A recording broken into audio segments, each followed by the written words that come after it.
শুধুমাত্র বাড়িতে থাকা 1 কাপ চাল দিয়ে যে এতটা সুন্দর দানাদার সন্দেশ বানানো যায়, কেউ না বানালে বিশ্বাসই করতে পারবেন না।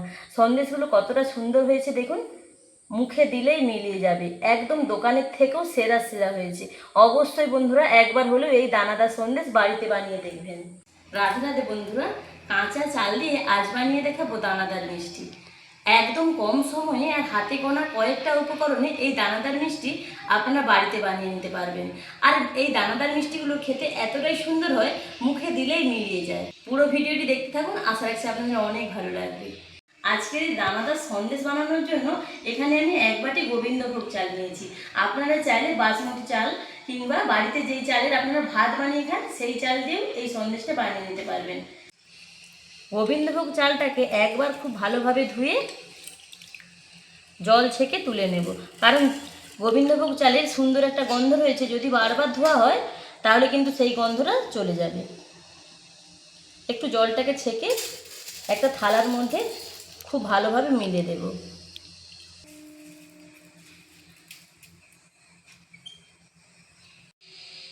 পুরো থালার মধ্যে জল ছেঁকে চালটাকে মিলে দিয়েছি। এখন এই থালাটাকে 20 মিনিটের মতন একইভাবে মিলে রেখে দেবো, যাতে চালের মধ্যে থাকা এক্সট্রা জলটা খুব ভালোভাবে শুকিয়ে যায়। প্রায় 20 মিনিটের মতন চালটাকে শুকিয়ে নিয়েছি। এখন দেখুন চালটা কতটা ঝরঝরে হয়েছে। চালটাকে খুব ঠকঠকেভাবে শুকনো করার দরকার নেই, জাস্ট চালের গায়ে জলটা শুকিয়ে যাবে, এরকমভাবে শুকিয়ে নিলেই হবে। কোনোভাবে পাখার হাওয়ায় বা রোদে দিতে হবে না, এমনি জাস্ট থালার মধ্যে খুব ভালোভাবে মিলে রেখে দিলেই হবে। এখন এই চালগুলোকে ভেজে নিতে হবে। এখানে দেখুন কড়া বসিয়ে দিয়েছি, এর মধ্যে দিয়ে দিচ্ছি 3 চামচ ঘি।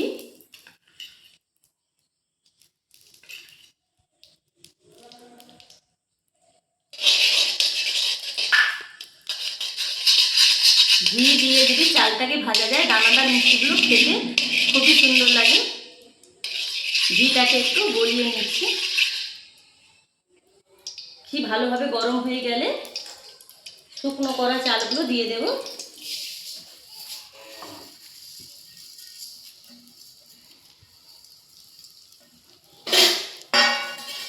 সবকটা চাল দিয়ে নিয়েছি।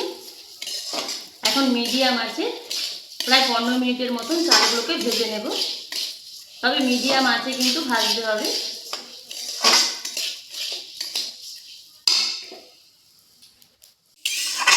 মিডিয়াম আছে চালটাকে অনবরত নাড়াচাড়া করে দেখুন লাল লাল করে ভেজে নিয়েছি।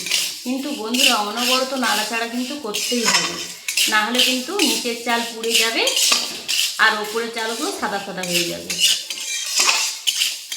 দেখুন চালের কালার এখন বেশ অনেকটা লাল হয়ে গেছে, তবে আরও 1 মিনিটের মতন মিডিয়াম আছে চালটাকে ভেজে নেব। আরও 1 মিনিটের মতন চালটাকে ভেজে নিয়েছি। এখন এর মধ্যে দিয়ে দেব কিছুটা টুকরো করা কাজু। আমি এখানে কাজু দিয়েছি, আপনারা চাইলে চিনি বাদাম কিংবা কাঠবাদামও দিতে পারেন। অবশ্যই করে বাদামটা দিয়ে দেবেন, তাহলে কিন্তু দানাদার সন্দেশগুলো খেতে খুবই ভালো লাগবে। কাজু বাদামটাকে চালের সাথে খুব ভালোভাবে মিশিয়ে আবারও 1 মিনিটের মতন কাজু বাদামটাকে ভেজে নেব। আরও 1 মিনিটের মতন সমস্ত কিছু খুব ভালোভাবে ভেজে নিয়েছি।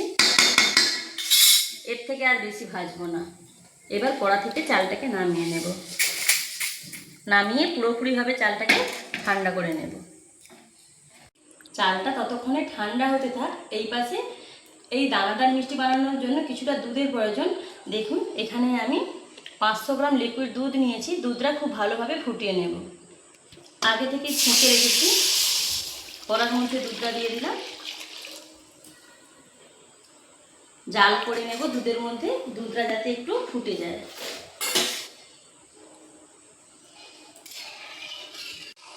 লিকুইড দুধটাকে বেশ কিছুক্ষণ জাল করে নিয়েছি।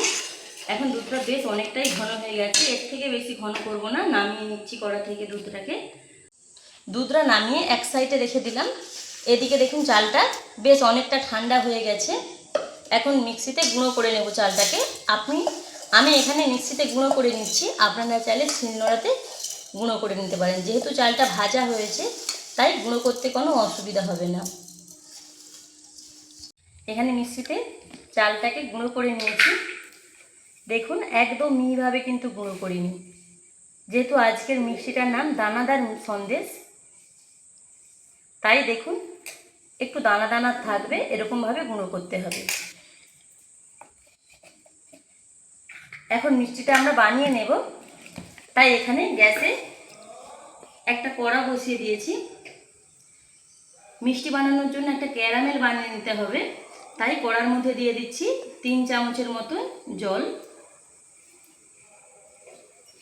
জলটা দিয়ে দেওয়ার পর দিয়ে দিচ্ছি যেই বাটি মেপে চাল নিয়েছিলাম সেই বাটি মেপে 1 বাটি একটু কম চিনি।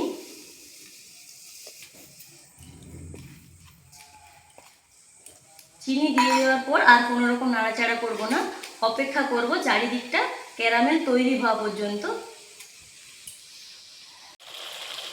যতক্ষণ না চিনিটা খুব ভালোভাবে গলে যায় ততক্ষণ কিন্তু কোনো রকমভাবে খুন্তি দিয়ে নাড়াচাড়া করা যাবে না। এখন দেখুন চিনিটা গলতে শুরু করেছে, এখন একটু নাড়িয়ে দেব।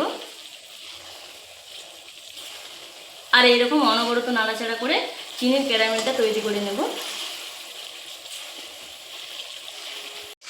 এখানে পুরোপুরিভাবে চিনির ক্যারামেলটা তৈরি হয়ে গেছে। দেখুন ক্যারামেলের মধ্যে সুন্দর একটা কালার এসেছে। এর থেকে আর বেশি জাল করব না, তাহলে ক্যারামেলটা পুড়ে যেতে পারে।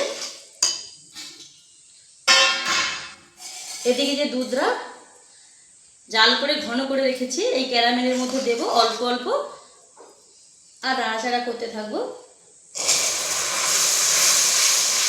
এখানে কিন্তু অল্প অল্প দিতে হবে। দেখুন পুরোটা দিয়ে দিলে কিন্তু ওপর দিকটা দুধ ছিটকে যেতে পারে, তাই অল্প অল্প দেবো আর মেশাতে থাকবো।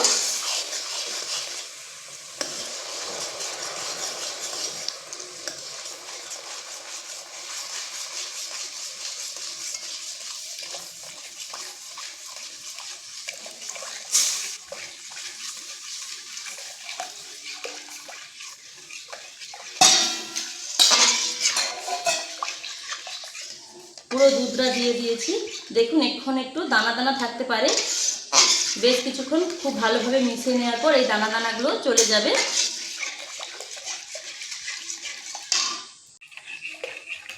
খুব ভালোভাবে দুধটাকে মিশিয়ে নিয়েছি। এখন এদিকে যে চালটাকে আগে থেকে গুঁড়ো করে রেখেছি অল্প অল্প দেব আর মিশিয়ে নেব দুধের মধ্যে। একেবারে অনেকটা দিলে দলা বেঁধে যাবে, তাই অল্প অল্প দেব আর মেশাতে থাকবো।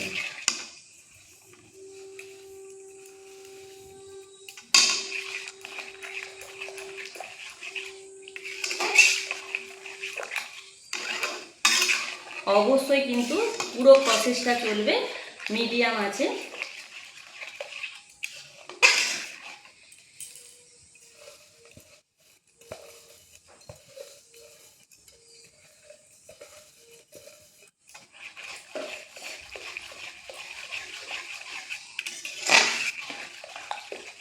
পুরো চালটা দিয়ে খুব ভালোভাবে মিশিয়ে নিচ্ছি। মিশিয়ে নেওয়ার পর কিছুক্ষণ জাল করে নেব, যাতে যতক্ষণ না কড়া থেকে খুব ভালোভাবে ছেড়ে আসছে। অনবরত নাড়াচাড়া করে দেখুন চালের মিশ্রণটাকে এইরকমভাবে কড়া থেকে ছেড়ে যাবে। এই রকম অবস্থায় গ্যাসটাকে অফ করে দিতে হবে। খুব ভালোভাবে লক্ষ্য করলে বুঝতে পারবেন কিছুক্ষণ সময়ের মতো কড়া থেকে একেবারে উঠে গেছে।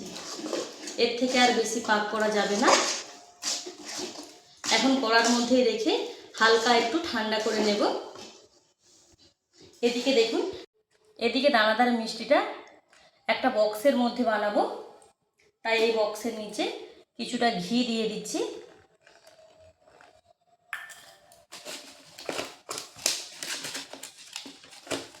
অল্প একটু ঘি দিয়ে পুরো বক্সটাতে খুব ভালোভাবে মাখিয়ে দিচ্ছি,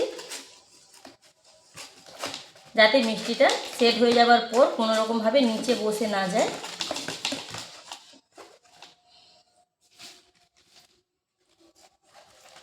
এরপর যেই বক্সে আমরা মিষ্টিটা সেট করব সেই বক্সের মধ্যে একটা বাটার পেপার দিয়ে দিলাম।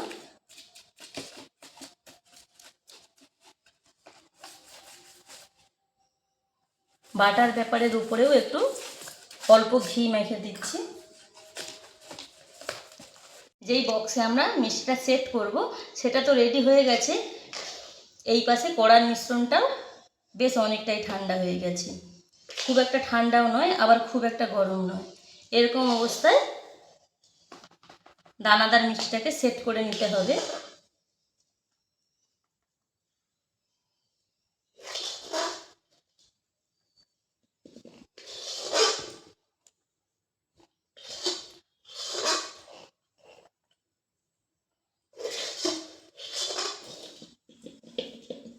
পুরো ডোটাই আমি কিন্তু বক্সের মধ্যে দিয়ে দিয়েছি। এবার হাত দিয়ে বা একটা চামচের সাহায্যে খুব ভালোভাবে সেট করে নেব।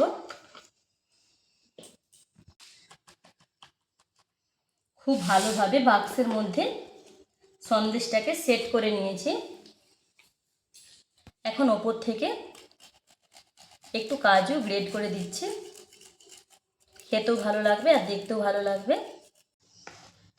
6টার মতন কাজু খুব ভালোভাবে গ্রেড করে দিয়ে দিয়েছি। আবারও হাত দিয়ে কাজুগুলো দেওয়ার পর একটু সেট করে দিচ্ছি।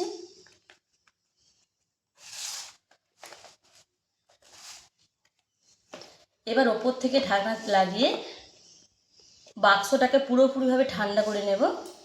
20 মিনিটের মতন দানাদার মিষ্টিটাকে ফ্রিজে রেখে দিয়েছিলাম। এখন চলুন মিষ্টিটা কতটা সুন্দর হয়েছে দেখুন। ধার থেকে এমনিতেই ছেড়ে গেছে, দেখুন ভালোভাবে দেখুন। এবার এই বাক্স থেকে বের করে নেব।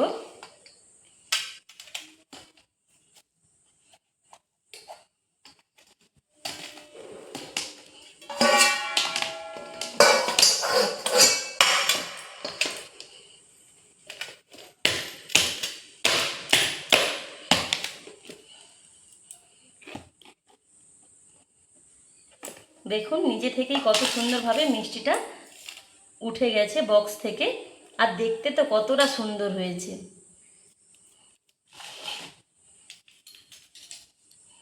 এখন মিষ্টিটাকে কেটে নেব, তবে এটা উল্টো দিক, সোজা দিকে করে নিই মিষ্টিটাকে।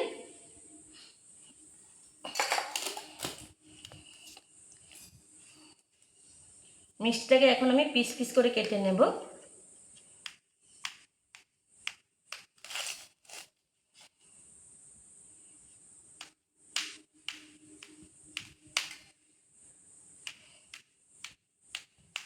আজকে মিষ্টির শেপটা আমি এই রকমভাবে দিচ্ছি, আপনারা যে কোনো শেপে বানিয়ে নিতে পারেন।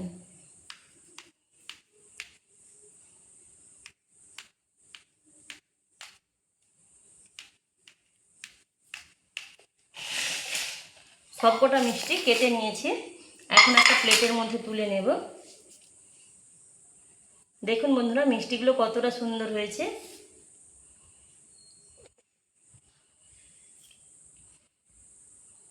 চাল দিয়ে কতটা সুন্দরভাবে আজকে দানাদার সন্দেশ মিষ্টি বানিয়ে দেখালাম। সামনেই তো রথযাত্রা, আপনারা কিন্তু অবশ্যই প্রভু জগন্নাথকে এইভাবে মিষ্টি সম্প্রদান করতে পারেন। শুধুমাত্র বাড়িতে থাকা 1 কাপ চাল দিয়ে যে এতটা সুন্দর দানাদার সন্দেশ বানানো যায়, কেউ না বানালে বিশ্বাসই করতে পারবেন না। সন্দেশগুলো কতটা সুন্দর হয়েছে দেখুন, মুখে দিলেই মিলিয়ে যাবে, একদম দোকানের থেকেও সেরা সেরা হয়েছে। অবশ্যই বন্ধুরা একবার হলেও এই দানাদার সন্দেশ বাড়িতে বানিয়ে দেখবেন। আজকের এই 1 কাপ চাল দিয়ে বানানো দানাদার সন্দেশ রেসিপি আপনাদের কেমন লেগেছে কমেন্টে জানাবেন। যদি ভালো লাগে লাইক শেয়ার সাবস্ক্রাইব করে আমাদের পাশে থাকবেন। ভিডিওটি এখানেই শেষ করলাম, ফিরছে নতুন রেসিপি নিয়ে। রাধে রাধে।